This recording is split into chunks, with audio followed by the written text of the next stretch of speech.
Assalamualaikum warahmatullahi wabarakatuh. Perkenalkan, nama aku Muhammad Rafal Fauzan dengan 3 digit NIM terakhir 053. Aku dari Universitas Diponegoro, Prodi Teknologi Rekayasa Otomasi, praktikum kelas B. Dan di sini saya akan memaparkan terkait teknologi komunikasi serial I2C pada embedded system. Oke, langsung saja kita ke penjelasannya. Oke, pengertian dari protokol I2C. I2C itu apa sih? I2C adalah Inter-Integrated Circuit, yang merupakan adalah protokol komunikasi serial half duplex yang dikembangkan oleh NXP Semiconductor, dahulu tuh Philips, yang dirancang untuk komunikasi jarak pendek antar IC dan pada PCB yang sama gitu loh.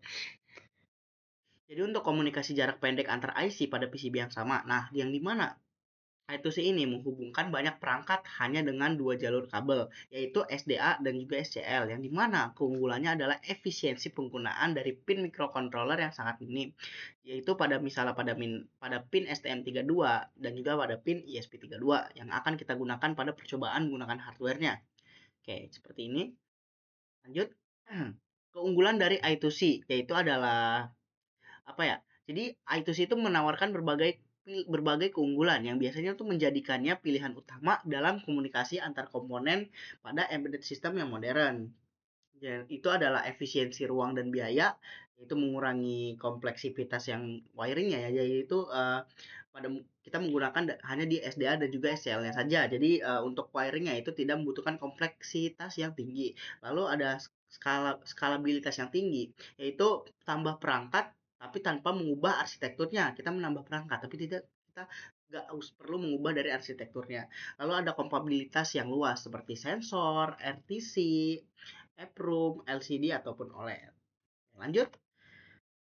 Nah, selanjutnya ada dari anatomi bus I2C. Nah, bus I2C ini terdiri dari dua jalur utama yang sebelumnya udah saya jelaskan, yang udah saya sebutkan, yaitu ada SDA dan juga ada SCL. Yang dimana ada terdapat resistor pull up yang wajib ya hukumnya.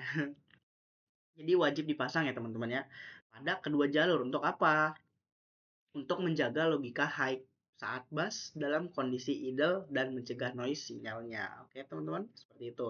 Jadi SDA itu adalah jalur data dua arah master slave. Kalau SCL itu jalur clock satu arah dari master. Kalau misal SDA itu dari arah master menuju slave, kalau SCL itu hanya satu arah dari masternya saja. Yang dimana di sini pull up resistornya itu ada di 4700 kilo 4700 ohm sampai 10.000 ohm. Itu untuk apa? Seperti tadi, yaitu untuk menjaga dari logika high, teman-teman. Oke, lanjut untuk konsep arsitektur master sama slave. Nah, di mana master itu? Yaitu seperti di STM32, ESP32, dan juga Arduino. Untuk slave-nya itu ada di sensor DHT contohnya, terus sensor DCS 32231. Terus untuk slave pasif itu tidak ada inisiasi dari komunikasinya. Nah, jadi di sini ini kan ada contoh master sama slave-nya. Master itu apa sih? Master itu adalah inisiator komunikasi yang mengontrol penuh sinyal SCL. Ya, dari memulai sesi, terus memilih perangkat tujuan, serta mengirim atau memilih dari data.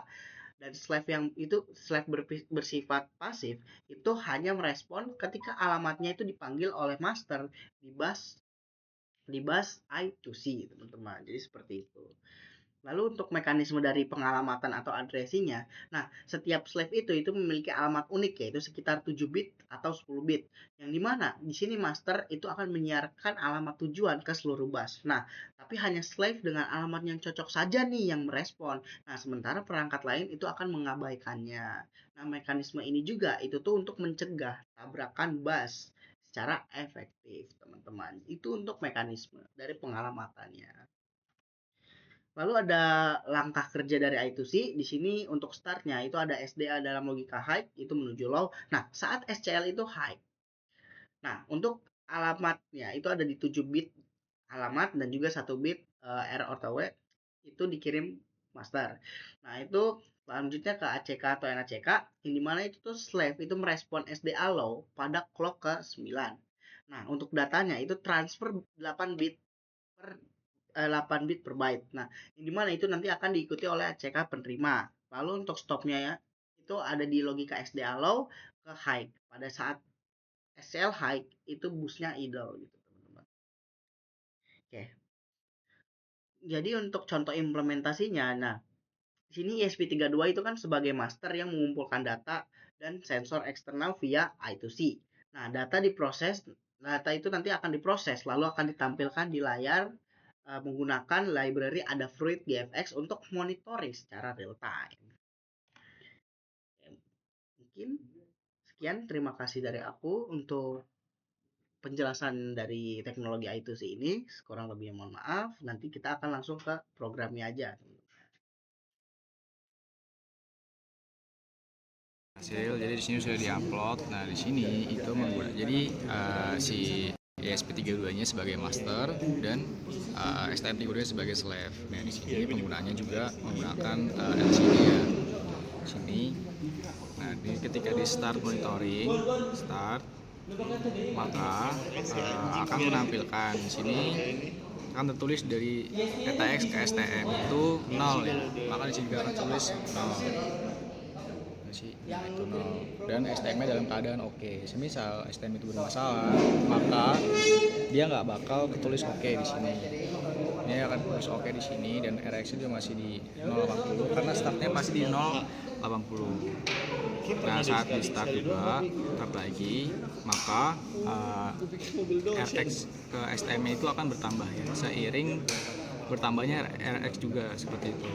Kan seperti ini. Nah, ini aja. Dan ini sudah sesuai dengan codingan. Terima kasih.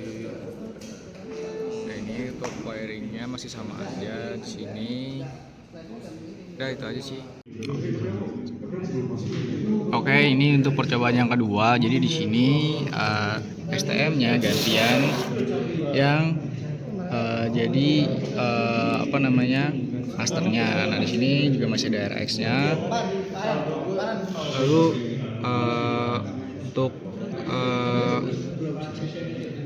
ini dikirim balik dari STM. Nah, dikirim jadi kan karena STM-nya itu sebagai master, dia dikirim dari STM dan dikirim balik. Seperti itu. Ini untuk yang percobaan pertama, kedua sudah berhasil. Kedua wiringnya sama aja di sini, itu sama, tapi yang beda di sini tuh dari PB7 ke dia itu masuk ke ESP. Jadi 33 sama 32 itu masuk PB7 dan PB6-nya.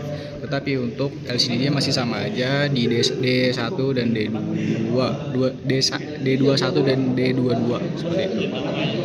Terima kasih.